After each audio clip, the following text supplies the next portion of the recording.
feel always like one as young as you to join and be a part of the deliberations happening. I wish the function all the best. I'm always with you. Thank you very much for the opportunity. AIARD. His institution has been a beacon for excellence in preserving and promoting the authenticity of ancient Ayurveda. We at Vasanta Vaidyas had the privilege of experiencing the warmth and generosity of Dr. Dileep Kumar Sir's hospitality firsthand. Our team had the opportunity to stay at his institution for a few days, and we were overwhelmed by the wealth and knowledge and the learning that we gained during our stay. We are forever grateful for that experience, sir. With a rich Ayurvedic heritage spanning 7 generations, Sir's expertise is rooted in his extensive education and experience. He holds a BMS, MD, and PhD in Dravya Guna with an impressive 16 years of teaching experience. His tenure as a professor and HOD at Department of Dravya Guna in Parasinakadavu Ayurvedic Medical College is a testament for his academic excellence. Dr. Dileep Kumar's mission is to revive the originality of ancient Ayurveda, revalidating classical pharmacopoeia for global health.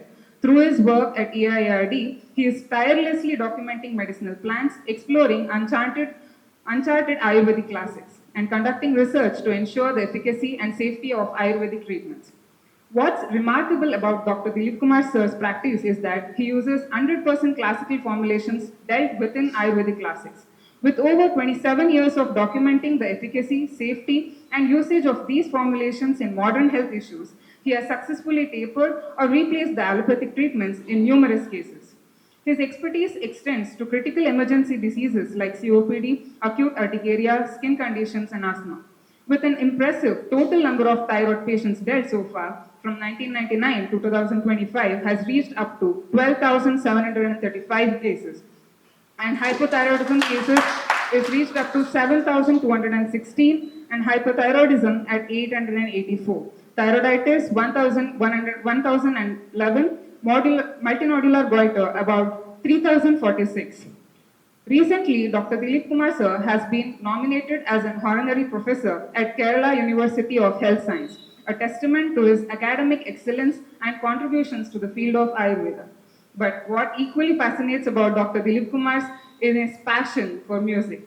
He is a gifted singer who can mesmerize audience with his soulful voice. Interestingly, he finds music in voice of people around him, a unique perspective that reflects his creativity and compassionate nature. Now, let's welcome Dr. and Professor Dileep Kumar PP to the stage and share his insights on thyroid disorders and Ayurvedic perspective. Thyroid function problems we treat with the printouts. Though the patient is asymptomatic, we treat with printouts. I will tell you the problems if you treat unnecessarily to a person without knowing the underlying cause. Just by seeing the printout, if you treat, what will happen? We will discuss today. It's very interesting. T3, T4, TSH are the 3 thyroid function tests, isn't it? Total T3, total T4. Free T3, free T4. Protein bound plus presenting hormone of thyronin.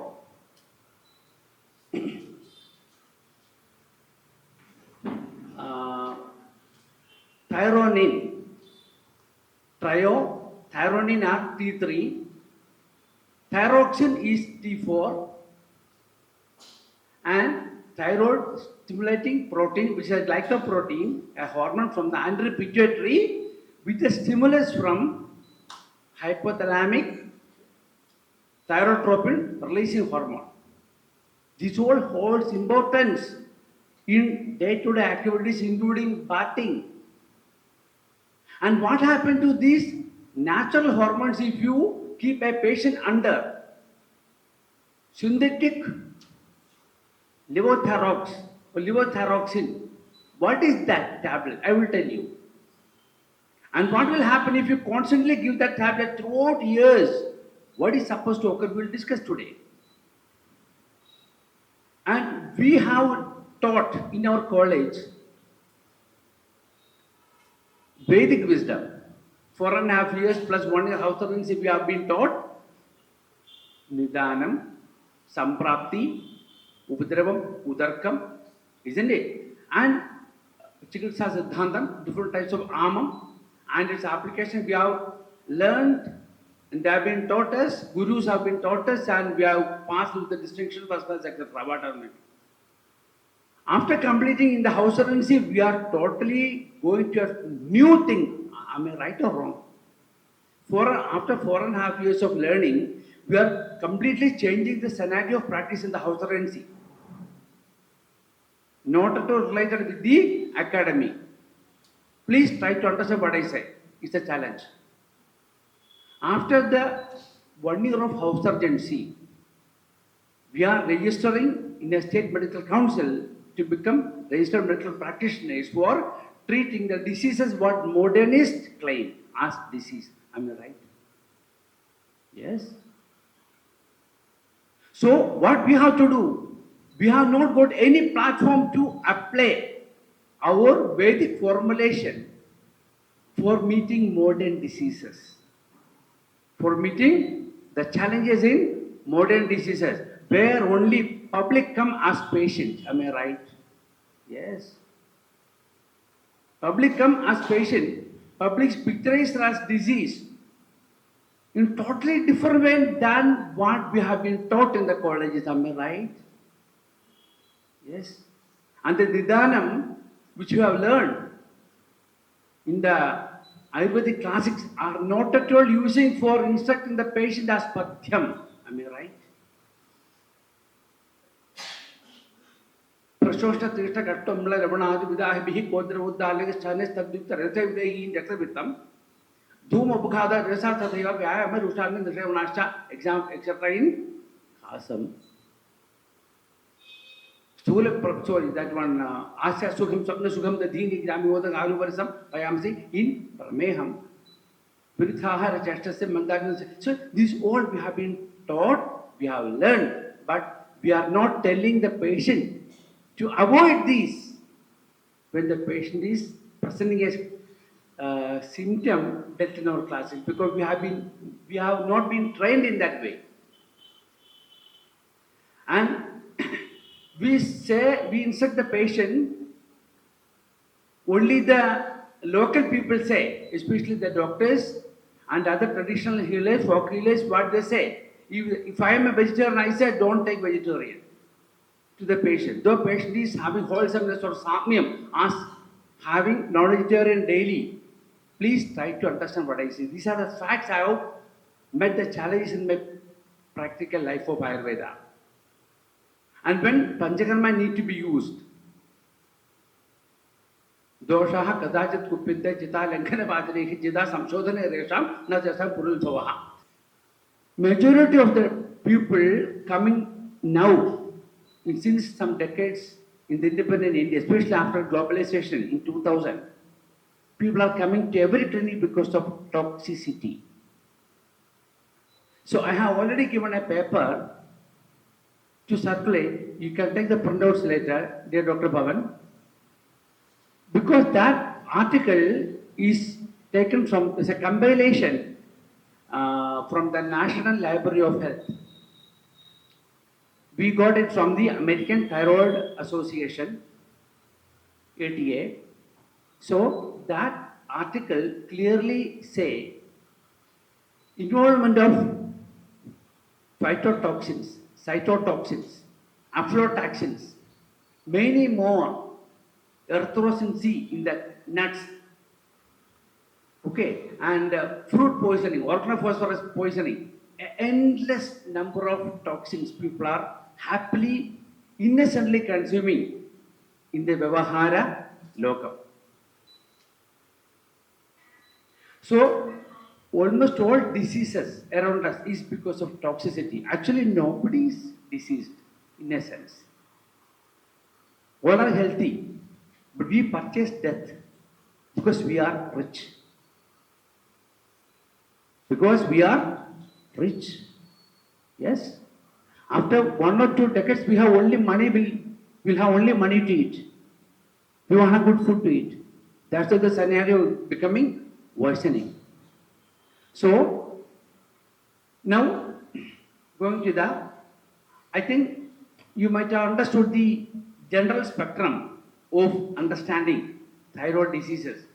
Primary focus has been given to detoxify body. The first question, starting from the basics. Sir, what exactly these hormones we should consider?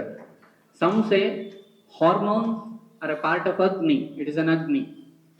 Or some say it is nothing but the doshic variation, the various permutation combinations of the doshas. So, before starting in detail about the thyroid disorders, what should we consider as hormones, especially the thyroid hormones? It's a beautiful question because whenever we learn something, we should know what we are learning, whether it is practical, how I can utilize this information. At least we should think from the common sense of. Okay, so dosha dhatu mala sada dehasya tam chala. Am I right? Dosha dhatu mala moolam sada dehasya. Did not say sharira, did not say kaya.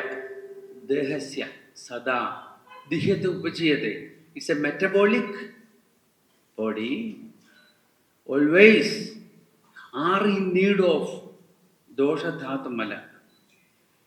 There is a branch of modern science named metaphysics and quantum physics. Now define dosha dhatu mala in modern versions. I will tell you that. Then I will come to the thyroid issue. Dosha are biophysical energy manifesting signs of life. Doshas are biophysical energy manifesting signs of life. Signs, no science. SIGNS, signs of life. According to modern biophysics, movement, response, synthesis of energy, reproduction, etc. Andasaravam, that is excretions, secretion, sarjanam. So, coming to the Ayurvedic point of view, doshas are vata, pitta, kapam. Vata can be interpreted as neurodynamics. Neurodynamics, yatra tantra yantra dharaha. Tantra yantra. Tantra is the philosophy or principle to operate. Yantra is the machine to use that tantra. So, body A to Z activities, biophysical activities in the form of neurodynamics are demonstrated by Vata, Panchavayus. So, Pitta is considered as hormones or enzymes. There is nothing else. Hormones or tapasantapi iti Pitta. Va gati gandhanayoho. Vata, you know that.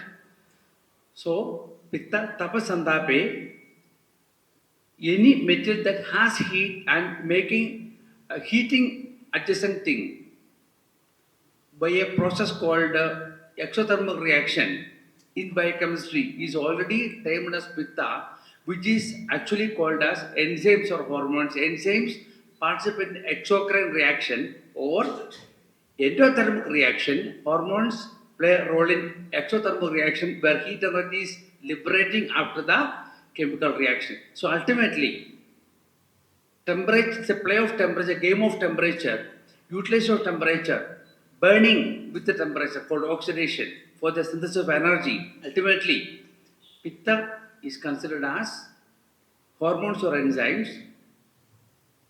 Kapha kena jalena palitaha. Kena jalena palitaha. Some people wrongly say palitaha. It's wrong. Palitaha. Palitam.